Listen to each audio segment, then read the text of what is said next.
तुम्हाला असा आजार आहे का, जो काही करूनही बरा होत नाही? कधी रिपोर्ट्स नॉर्मल येतात, पण त्रास थांबत नाही. किंवा असा त्रास ज्याचं कारणच कळत नाही. किंवा मन सतत हेवी वाटतं, स्ट्रेस, अँक्झायटी, कारण कळत नाही. अशा वेळी एक प्राचीन उपाय आजही लोक करतात. हनुमान बाहुक. इसवी सन 1664च्या सुमारास संत तुलसीदास यांच्या हातांमध्ये तीव्र वातदुखी झाली होती. हळूहळू ती वेदना इतकी वाढली की संपूर्ण शरीरच दुखण्यात बुडाल्यासारखं झालं. औषध, उपाय, मंत्र, तंत्र सगळं करून पाहिलं, पण काहीच फरक पडत नव्हता. शेवटी त्यांनी श्री हनुमानाची उपासना सुरू केली आणि त्यातून जन्म झाला हनुमान बाहुक या शक्तिशाली स्तोत्राचा. असं मानलं जातं की हनुमानाच्या कृपेने त्यांची वेदना नाहीशी झाली. जेव्हा आपण एखादा मंत्र रिपीटेडली चॅन्ट करतो, तेव्हा मेंदू शांत होतो, बॉडी रिलॅक्स होते आणि स्ट्रेस कमी व्हायला मदत होते. यामुळे पेन कमी जाणवतो, म्हणजे शरीराला आराम मिळतो.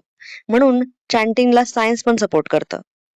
अगदी तसंच हनुमान बाहुक हे फक्त एक स्तोत्र नाही, तर एक शक्तिशाली स्पंदन आहे, जे शरीराला आराम देतं, मनाला शांत करतं आणि आतून ऊर्जा निर्माण करतं, मनोबळ देतं. मंत्र जपाप्रमाणेच हनुमान बाहुक पाठाचे सुद्धा काही फायदे आहेत.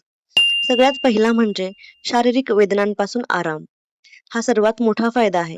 जॉइंट पेन, बॉडी पेन, वातरोग यामध्ये आराम मिळायला मदत होते. दुसरी गोष्ट म्हणजे अज्ञात आजारांवर मदत.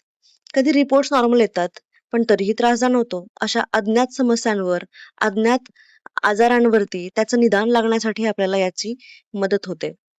तिसरी गोष्ट आहे नकारात्मक ऊर्जा दूर होते.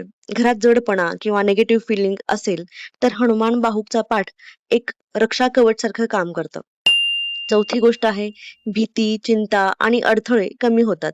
जीवनात सतत अडथळे येत असतील किंवा मनात भीती असेल, तर हा पाठ मनाला स्थिर करतो आणि संकटांपासून संरक्षण देतो. पाचवी गोष्ट आहे मानसिक ताकद आणि आत्मविश्वास वाढतो. आणि सगळ्यात महत्वाचं मेंटल स्ट्रेंथ वाढते. तुम्ही इमोशनली स्ट्रॉंग होता आणि कठीण वेळेतही टिकून राहता. आता हा पाठ करायचा कसा? तर शक्यतो मंगळवारपासून सुरुवात करा. सकाळी हनुमानजी समोर तुपाचा दिवा लावा. हनुमानजींसमोर एक पाण्याचं पात्र ठेवा. पाठ झाल्यावर ते पाणी प्या. पण एक गोष्ट लक्षात ठेवा, ही जादू नाही. हे श्रद्धा आणि सातत्याने केलं तरच खरा परिणाम मिळतो. व्हिडिओ आवडला असेल तर लाईक करा आणि अशाच माहितीसाठी सबस्क्राईब करा. हेल्दी राहा, खुश राहा.